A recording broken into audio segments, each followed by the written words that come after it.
that there was a meeting on 9th July by the County Security and Intelligence Committee with all the candidates to discuss security. This meeting was postponed indefinitely. We want to know why.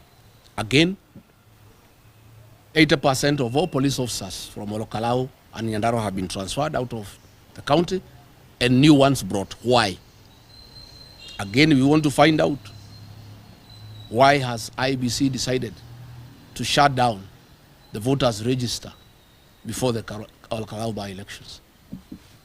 Is it to facilitate people who are not registered to vote? We want the IEBC chair to clarify why. They are saying that they are doing some checkup, some checking and updating. But why specifically before Kalou? So we are saying, Mr. Ethekon, before you threaten to postpone peaceful election, please do your job. Guarantee security. Guarantee fairness. Don't be a crybaby. You are in charge. And the people of Kenya are asking a question. If IEBC is afraid of conducting elections in one constituency because of purported anticipated violence, what if there is violence next year? Will they postpone the general election? We are saying, are you telling the people of Kenya that you have no capacity to manage a by-election in one constituency in Kenya? If you have no capacity to manage a by-election in Kenya, can Kenyans trust you to manage the general election? From where I sit, I think it's a scheme by William Ruto and IEBC to postpone all Kalou by-election on grounds of anticipated violence, to set the stage to postpone the general election next year on the same grounds. Because what the state is doing this weekend, that's why police officers are there in plain clothes. They want to cause violence, they want to cause mayhem, and then Ethekon on Monday can postpone the general, the by-election. I want to tell the IEBC, if you postpone this by-election, you have lost credibility completely. You will never recover. And you will have no more authority to tell the people of Kenya that they can trust you to conduct the general election. I am persuaded, and I think I'm right. This is a scheme by William Ruto, knowing he's in trouble from Kenya and he'll be voted out next year, to use all Kalou by-election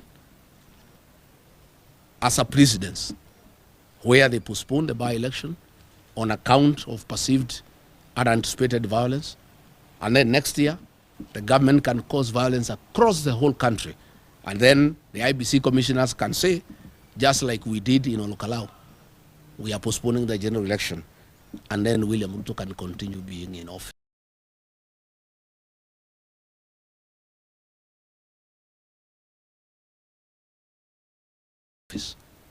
against the Constitution.